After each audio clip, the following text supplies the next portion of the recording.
சென்னையில் நடைபெற்ற உலகக்கோப்பை ஸ்குவாஷ் தொடரில் வெற்றி பெற்று இந்திய அணி முதன்முறையாக சாம்பியன் பட்டத்தை கைப்பற்றியது.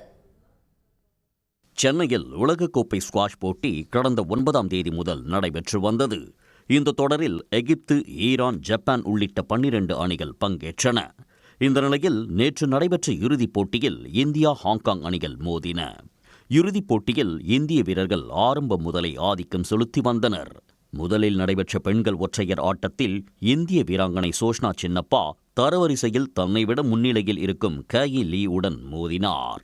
கேயி லீ பலமான ஆட்டத்தை வெளிப்படுத்திய போதும் ஜோஷ்னா தன்னுடைய அனுபவத்தை பயன்படுத்தி ஆட்டத்தில் வெற்றி பெற்றார். இரண்டாவது போட்டியை அபாய் சிங் கைப்பற்றிய நிலையில் 3வது போட்டியில் அனகாத் சிங்கும் வெற்றி பெற்றார். இறுதியில் இந்திய அணி 3-0 என்ற புள்ளிக் கணக்கில் வெற்றி பெற்று கோப்பையை கைப்பற்றியது.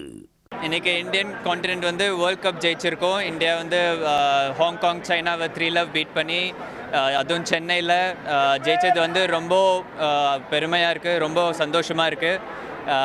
அதுவும் ஹியூஜ் தேங்க்ஸ் டு SDAT. இதனிடையே ஸ்குவாஷ் உலகக்கோப்பையை வென்ற இந்திய அணிக்கு முதலமைச்சர் மு.க.ஸ்டாலின் வாழ்த்து கூறியுள்ளார்.